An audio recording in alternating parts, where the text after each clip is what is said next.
Hello everyone, in this video I'll show you how to add range in Google Sheets drop down list step by step. So let's begin. First step 1, see this sheet on, click anywhere, then choose your cells.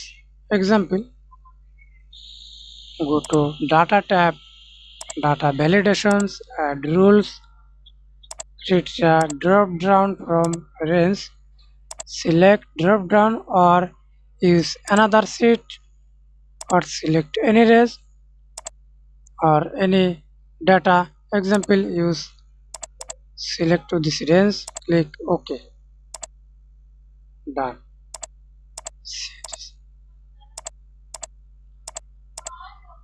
And again apply the same process for another cells,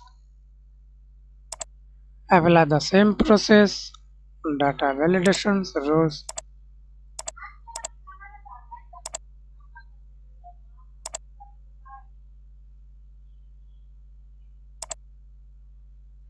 click OK. That's it. Thanks for watching. Please like, comment, share and subscribe to my channel.